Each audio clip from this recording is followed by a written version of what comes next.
सारी फाइलें अगर क्लियर नहीं हुई तो तुझे इस ऑफिस के अंदर ही जला डालूंगा। इसीलिए मैं अपने साथ सबको लेकर आया हूँ। सर ये सब क्या कर रहे हैं आप?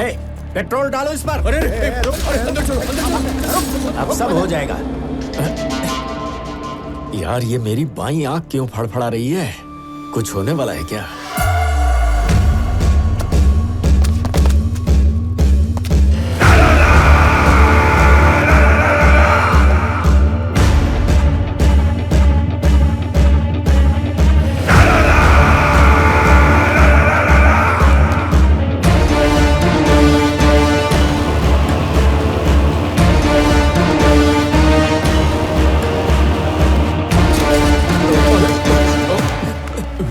ये क्या था?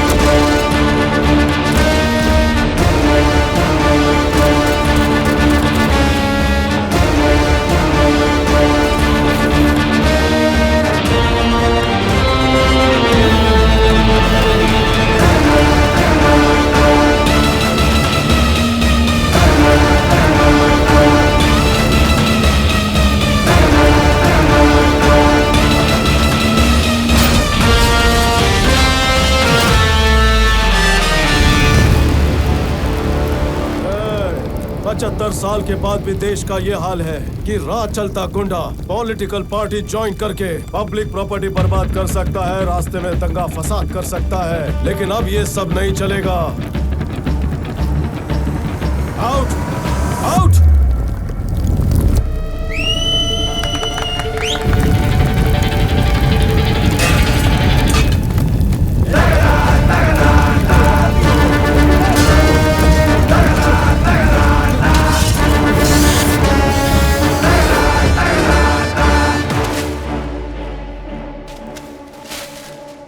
रामाराव केस की सारी रिपोर्ट्स मैंने अच्छे से पढ़ ली है, पर समरी तुम्हारे मुंह से सुनना चाहती हूँ।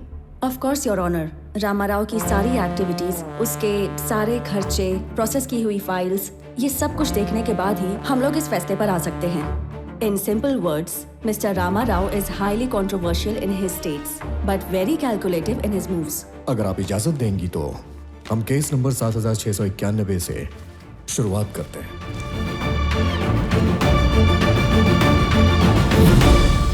मैं जब कलेक्टर की पद पर हूं तो भारत सरकार ने एक आयुर्वेदिक केंद्र का शुभारंभ मेरे हाथों से करने का विचार किया। ये मेरे लिए बहुत खुशी और गर्व की बात है। हमारी सरकार ने 3325 एकड़ की जमीन दी, ये हमारे लिए जीत की बात है। हमारे डिप्टी कलेक्टर रामाराव की वजह से ही ये कार्य मुमकिन हुआ है। इस एग्रीमेंट को जल्दी रद्द करना है। इस एग्रीमेंट को जल्दी रद्द करना है। इस एग्रीमेंट को जल्दी रद्द करना है। हर की हाइतो जी, sir, as a token of appreciation to mister Ramarao, felicitate him, please sir. Thank you so much. ये सब कुछ अभी के अभी बंद करो। सर क्या हुआ? पीछे के दरवाजे से कंपनी वाले आए हैं, ये बात किसानों को पता चल गई है सर। सब लोग बैरिकेड तोड़ के अंदर आ रहे हैं। सुनो, इस कंपनी वालों को सुरक्षा दो और रूल के हिसाब से एसपी को इन्फॉर्म करो। जाओ, चलो सर।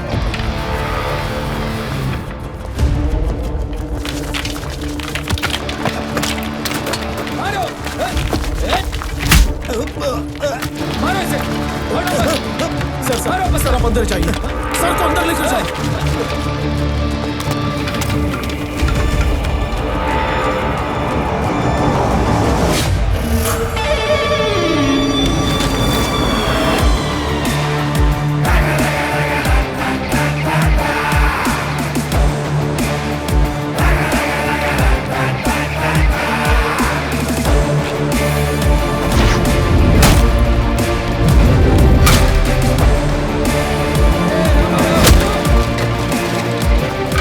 पैसे दे दिए, जमीन का पोजीशन दे दिया, फिर ये सब क्या नाटक है? पेट नहीं भरा क्या? सही कहा, नहीं भरा।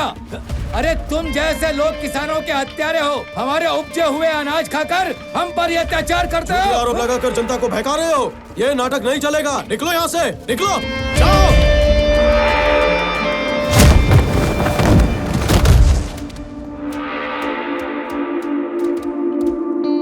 अरे बाप रे, इतने सारे लोग।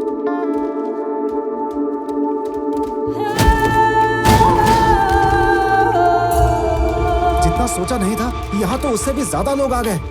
हमारे लोग उन्हें कंट्रोल नहीं कर पा रहे। एमएलए साहब को बताना पड़ेगा। चलो चलो जल्दी।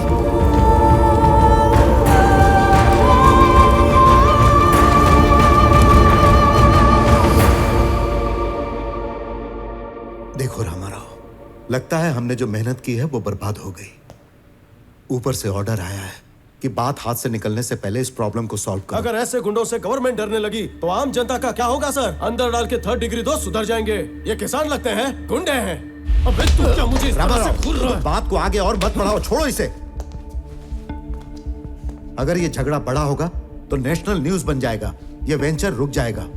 इसीलिए सेंट्रल मिनिस्टर बीच में आकर कॉम्प्रोमाइज के लिए बोले। इस प्रोजेक्ट के अंदर हमारे हाई कमांड का इनडायरेक्टली शेयर भी है। अगर आज ये एग्रीमेंट नहीं हुआ तो मुझे पार्टी से उठाकर बाहर फेंक देंगे। सर, लास्ट मिनट में हंगामा करके ये लोग हमें ब्लैकमेल करने की कोशिश कर रहे हैं। रामाराव, हमने 1 एकड़ 8 से 10,000 में खरीदी है, पर एमओयू में हमने 50,000 डिक्लेयर किया है। 1 रुपया लगाए बिना दिल्ली हाई कमांड को 20% और हमारी सरकार को 30% शेयर मिलेगा। इसीलिए अब थोड़ा अनऑफिशियल और थोड़ा ऑफिशियल पैसे देकर किसानों को मना के ये सब रफा दफा करना है। तुम घर जाओ, हम किसानों से बात कर लेंगे। तुम लोग रहोगे तो लड़ाई बढ़ेगी। तुम जाओ जाओ रामाराव। उस दिन रामाराव को समझाकर घर भेज दिया गया और किसानों को 1 एकड़ पर 50,000 ज्यादा देकर एमओयू को क्लोज कर दिया। और कुछ दिनों के बाद एमएलए सत्यनारायण को रामाराव पर शक हुआ। एमओयू पर जो कॉन्फिडेंशियल रेट लिखा हुआ था वो किसानों को बताकर उन्हें भड़काया।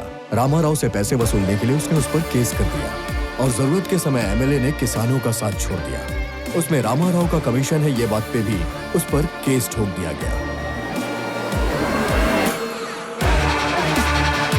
रामाराव, रामाराव, रामाराव।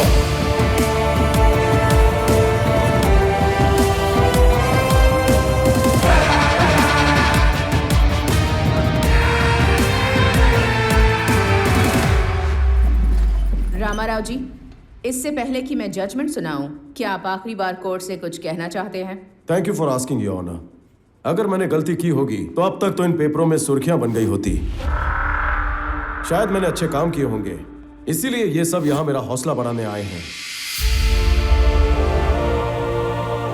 इससे ज्यादा बोलने के लिए मेरे पास कुछ नहीं, योर ऑनर।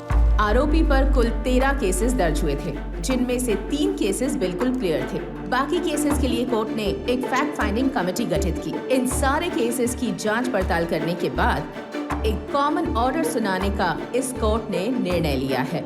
सारे केसेस की तहकीकात करने के बाद और कमेटी द्वारा पेश की सारी रिपोर्ट्स के अनुसार सब कलेक्टर बी रामाराव सारे इल्जामों से बेगुनाह साबित होते हैं। यही कोर्ट का फैसला है। ऑन अ पर्सनल नोट, हर सरकारी अधिकारी जब कोई पदवी स्वीकार करता है तो ओथ ऑफ एलिजियंस के हिसाब से अपना कर्तव्य निभाता है, और ये साबित हो चुका है कि रामाराव जी ने भी बिल्कुल ऐसा ही किया है। अपने अधिकार निभाते हुए उन्होंने कुछ ऐसे काम किए हैं जो उनके कार्य क्षेत्र के बाहर हैं, पर वो सारे काम उन्होंने जनता की भलाई के लिए किए हैं। इसलिए उन पर लगे हुए सारे चार्ज ये कोर्ट इसी वक्त खारिज करती है। The court is adjourned. ये क्या हुआ? अरे रामाराव, रुको। तू इस कोर्ट से बच सकता है, लेकिन मुझसे नहीं बच सकता। देख लूंगा तुझे। इसकी स्माइल का मतलब क्या है? आपके साथ इतना कुछ हुआ फिर भी भूल जाते हैं। अरे उसकी स्माइल की 4 वजहें हैं और वो जो करता है उसकी 10 वजहें हैं। एक चाणक्य और एक क्षत्रिय को मिलाते हैं तो बनता है रामाराव।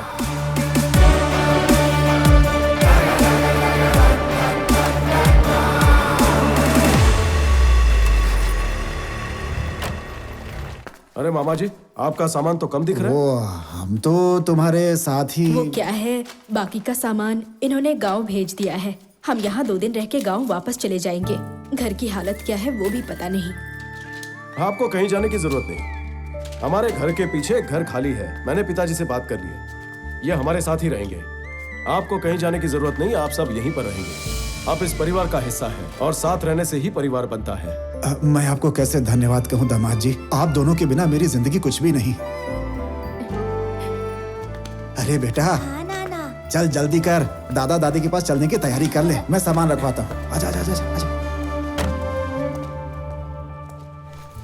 क्या बेटी, पैकिंग हो रही है? आइए सर, आइए बैठिए ना। आपके लिए कॉफी लेकर आती हूँ। तो उसमें थोड़ा जहर भी मिला देना बेटी। रामाराव जो कर रहा है उससे तो अच्छा ही होगा। जाओ तुम कॉफी लेकर आओ, जहर के बिना। आइए सर, बैठिए। रामाराव, मुझे एक डाउट है, जरा क्लियर कर दोगे? उस दिन जो भी झगड़ा मारपीट हुई वो सब कुछ प्री प्लान था, है ना? सर, आपने जो सुना वो सिर्फ आधा सच था, लेकिन पर्दे के पीछे कुछ और ही है।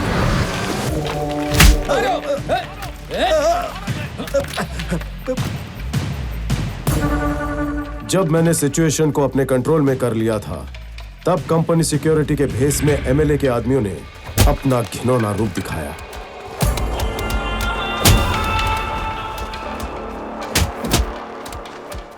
किसानों पर हाथ उठा रहे थे, मैं चुपचाप कैसे देखता हूं।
किस लिए?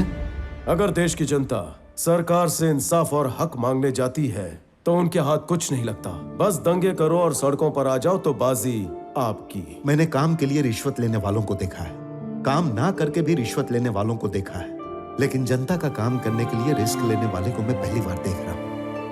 Really I am proud of you. Sorry, लगता है मैं गलत टाइम पर आ गई। नहीं बेटी, सही टाइम पर आई हो। तुम्हारा पति बहुत महान है, इसके लिए मेरे पास शब्द नहीं है। गांव जाने के बाद भी इसे ऐसे ही जीने देना। तुम्हारा पति इंसोमिनियाक है बेटी, मतलब जब तक कोई काम पूरा ना कर ले या चैन से सो नहीं सकता, तो इसे सोने मत देना बेटी। इसका जागते रहना ही लोगों के लिए जरूरी है। ट्रांसफर नहीं रोक पाया, sorry. I am going to miss a revolutionary officer.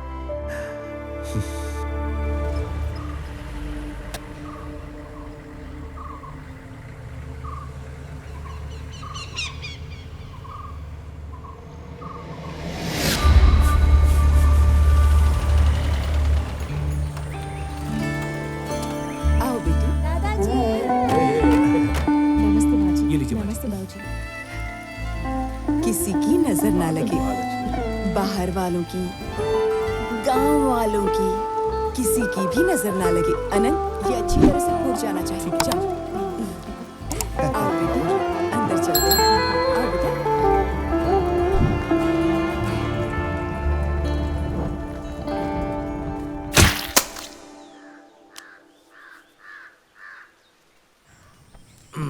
Rama Rao, हम दोनों बचपन के पक्के दोस्त हैं। मौका मिला इसलिए बता रहा हूँ प्रसाद राव, तुम्हारे बेटे का ट्रांसफर होकर गांव में ऑफिसर बनकर आना हम गांव वालों की खुशनसीबी है। ए, मुंह बंद करो। इतनी इज्जत देकर इसे सर पर मत चढ़ाओ। बाबूजी चाय। पहले उन्हें दो। भैया अरे अनंत, कैसा है तू? चाय लीजिए। अंकल जी चाय। आराम से बैठ के चाय पीजिए आप। तू भी पिएगा क्या? नहीं। अच्छा सुनो, मुन्ना त्योहार के बाद ड्यूटी ज्वाइन करेगा। अपने पेपर में ये बात छाप देना। एक बात और, मैंने सोचा है त्योहार के दिन बकरों की बलि देकर सबको दावत दी जाए। कितने कटवाओगे?